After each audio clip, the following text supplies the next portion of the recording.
want to start with a question.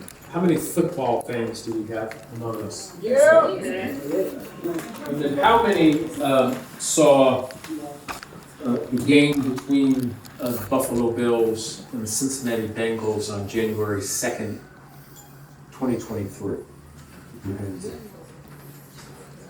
Well, for those of you that do not know, that was a pivotal moment for the National Football League, for sports in general, I think for the nation, as they witnessed something that had never been captured on national television before, and that was the sudden cardiac arrest suffered by Damar Hamlin.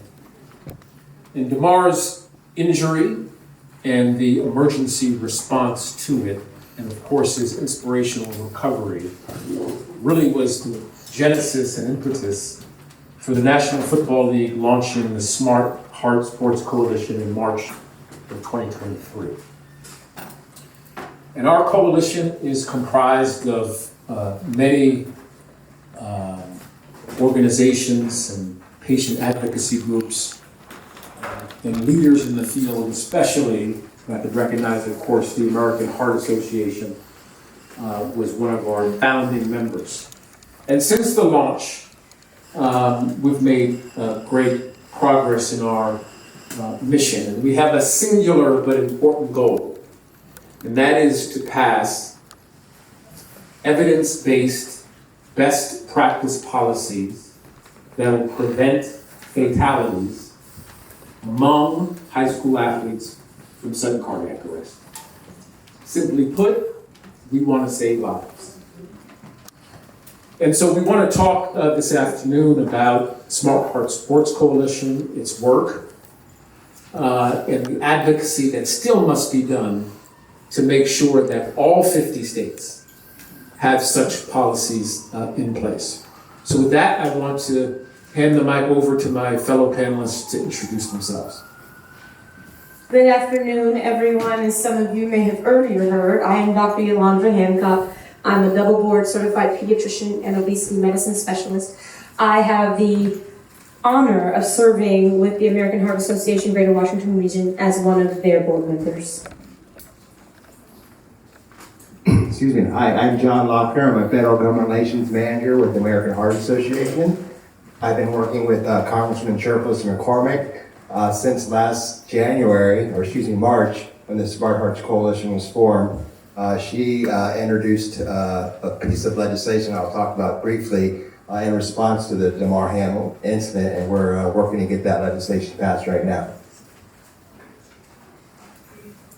Hello everyone, my name is Olandis Gary. I'm a former NFL player and now I'm a current high school football coach. And I think for me, it's just an honor and a pleasure to be on this panel. So let me talk about the three best practice policies that we want implemented in all 50 states. First, emergency action plans at each high school venue where high school practices or competitions are held, so EAPs. AEDs at each high school athletic venue or in close proximity to each high school venue, which means 1 to 3 minutes away. And then finally, CPR training, including for AED use for coaches. Again, to protect high school athletes from fatalities. So I think before Damar's injury, not too many people knew about the prevalence among high school athletes in particular from sudden cardiac arrest. So doctor, will you share some statistics with us about how prevalent sudden cardiac arrest is? Absolutely. That's an excellent question. The general thought is that 1 in 300,000 young athletes will have cardiac arrest, but most recent research has shown that between 1 in 50,000 and 1 in 100,000 young people will actually experience a cardiac arrest. What's even more alarming is that 1 in about 300 children have an undetected cardiac issue that we, even as pediatricians, have not been able to identify, and it isn't until they're out on the field that we learn that that is their lived experience. So sudden cardiac arrest, one of the leading causes of death among high school athletes. So clearly these policies are significant. And I mentioned that we want to have every coach know CPR and know how to use an AED. So Coach, if you want to just share with us why that's so important that coaches who are supervising our young people know CPR. Definitely.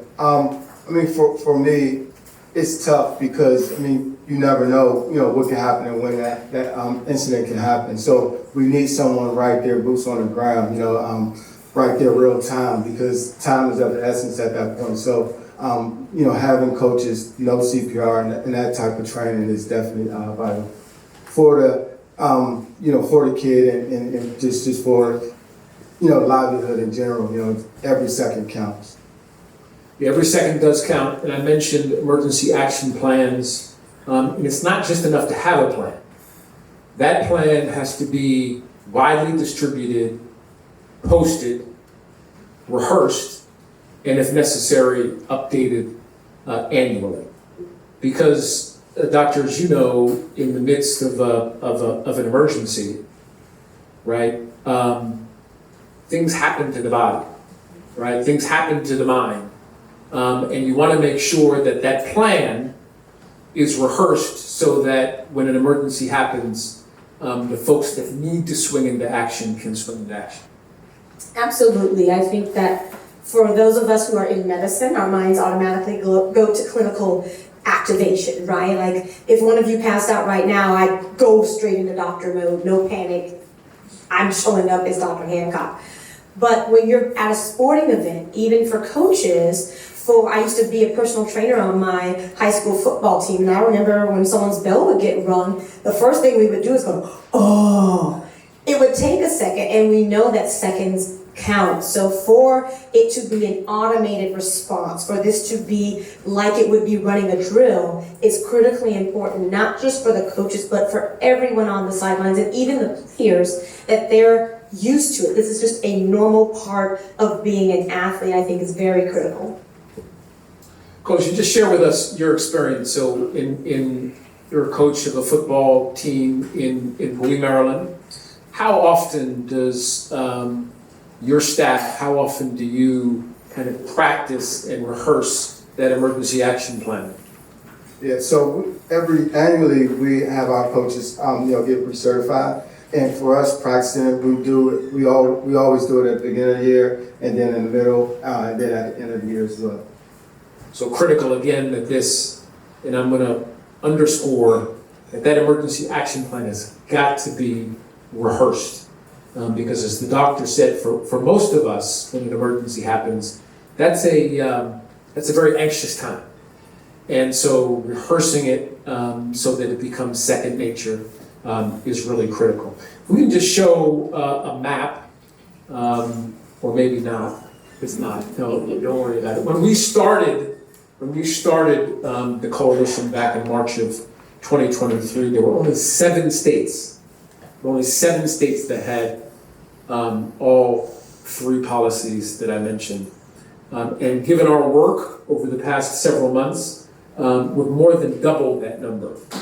But again, our goal is to make sure that all 50 states have such policies in place.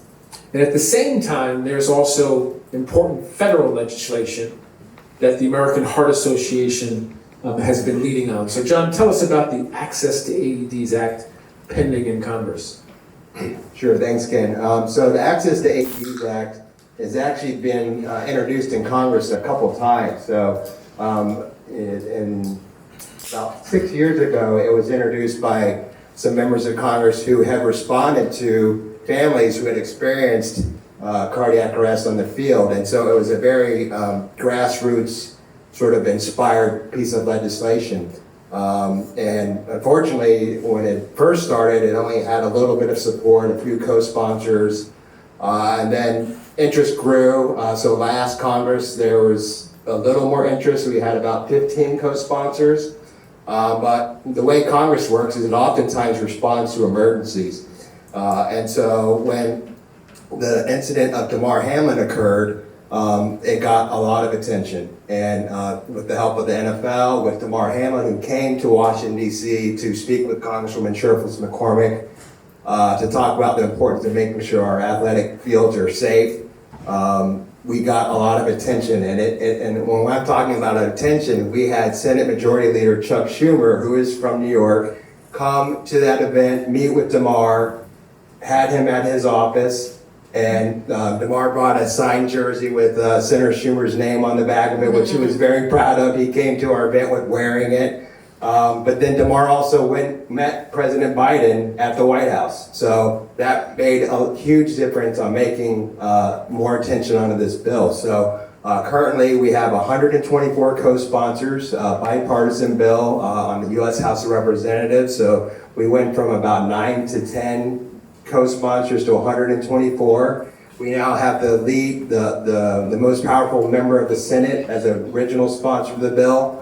So we're very optimistic that this will pass. As you heard Congresswoman Sherfus McCormick mention this morning, it's slated to be voted on in the U.S. House of Representatives in the next couple weeks. And then we're expecting the U.S. Senate to take action as well this month. But just a little bit about the details, it would provide a federal grant program to help schools purchase AED devices, do training for coaches and staff, and implement cardiac arrest emergency plans. And from the American Heart Association perspective, we also want to make sure that schools are safe. So it's not just about the playing fields, but it's also about the school buildings and making sure that teachers and principals know how to respond to a cardiac arrest. So that legislation would do that. It wouldn't just focus on sports, but also making sure that anybody who enters a school building is safe.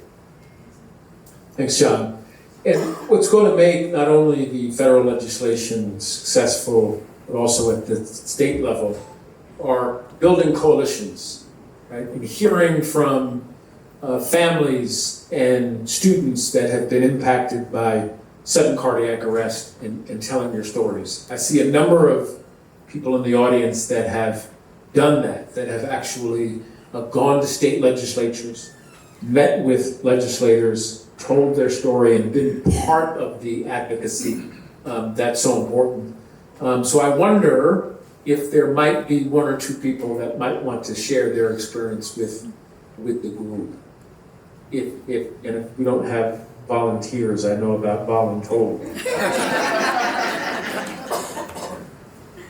But John, tell us, while we're waiting for that, tell us about your experience when you've gone from congressional office to congressional office, met with congressional staffers, members and senators. What's the reception been?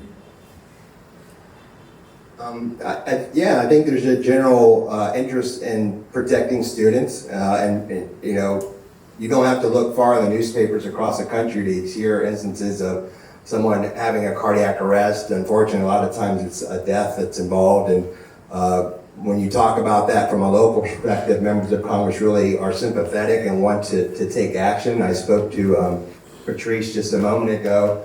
She came and did our one of our events over the summer where we brought sudden cardiac arrest families and survivors to DC to meet with their legislators. She met with Senator Van Hollen from Maryland, and she had created a relationship with him, and because of her story, she was able to get him to sponsor the bill and be an advocate. So I think that is the most effective way to seek change in Congress. A lobbyist can kind of provide the details of legislation, but it's the voices that really make the hugest difference. So I thank you, Patrice, for your work. Yeah, I will say that there are states in every region of the country that need to pass these laws. As I mentioned, there are only 18 that have all three. So there's some ground to still cover and some wins to have over the next 1 to 2 years. And it's our hope within that time, again, that we can have all 50 states implementing all three of these policies. With that, I'll take questions. Are there any questions from the audience for our panelists?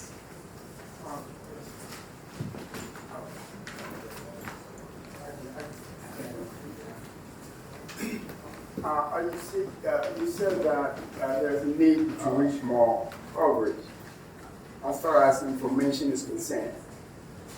is it possible that association can have a means to reach out public so that they can write to their Congress in support of that? I think that would be very significant because whatever comes, the participation of the public is even some great importance. So if that can be done, I believe we can reach more people. For instance, and also it will enable the citizens to know who their Congress people are. There are so many people who don't even know who their Congress senators are. So that would be another suggestion. If that, so that we can have more. If I know my congressman, I live in Maryland, this congressman, Glenn Ivey, I can write to him, say, we need to support this Senate because it's a major heart issue. Because almost everybody has some kind of heart for members and so on. So not only to ask, but to pay. Well, I recognize you from the Congressional Caucus Convention Center. I appreciate you learning CPR the other day. That was great seeing you do that. But yeah, so the American Heart Association has a grassroots network called You're the Cure. And so you can become a volunteer of our organization and engage on advocacy work. So we work not only at the federal level, but also the state and local level. So Patrice is a member of the You're the Cure network where she's able to engage with our folks at the state capital level. But we also, if you wanted to express support for the Access to AEDs Act, you could go to our website and just enter your information. And like you said, you'll be able to find out who your member of Congress is if you don't know who that is. And we always encourage the public to engage with the American Heart Association. And our website's www.heart.org. And so if you go to our advocacy department, you can find those resources. If I could as well. Yeah. Hi everyone, I am Katie Aquilina. I am one of our grassroots leads for the American Heart Association. We help run the You're the Cure network, and we help get everybody more involved. I want to thank also all of our advocates that have been really a part of today. They've been really great. And yes, absolutely, we would love to have your help and involvement. Not only can you go to the website, but you can also text HEART to 46839. And then we can be able to get you connected with what's happening locally and in your state, federally. We can get you down here to talk about some things. So happy to help you if you have any questions as well. So what seems to be the pushback that you can't get everybody on board in Congress to do this? What seems to be the major pushback on? Well, unfortunately, it is a bipartisan bill. We have over 120 co-sponsors, so that's a large number. The U.S. House of Representatives, 435. There's about 20 senators, so that's 20 states that have support for this legislation. The biggest pushback at the moment is the reluctance to spend money, and so that's something that is always a challenge when you're talking about creating new federal programs in this environment where the Republican Party is not generally supportive of creating new federal spending, even if it's for programs that can help the general public. And so that's something we have to work past. And but that's the main concern right now is how do we convince Congress that the resources that they're going to spend is worthwhile. And so that's the main problem we're dealing with right now. I think we're in a place that we'll get there. I think we've been having conversations with leadership, and I think that we're in a good place, but that's generally been the main stop with this bill. And a lot of other organizations have similar problems when they're advocating for programs. Unfortunately, there are limited resources in the federal budget, and so how does Congress balance those priorities? And anybody who follows politics knows that prior to how we prioritize our spending, it shows where the parties and our leaders really where their hearts are. So hopefully, with this legislation passed, we'll know how people feel about this issue. Thank you. Yes, sir. We know the power of the people, right? And I guess my question is, how can the general public, how can the people get involved to help push and coerce, if you will, those legislators to make a move? Yeah, thank you, John. You should pay him. I'll pay his other half, but you do that well. So I encourage everyone in the room to take part in this initiative. It's going to take a lot of people joining together with a concerted, committed effort to see these measures implemented in all 50 states. So those are the state level measures. And then also the federal legislation that John is talking about.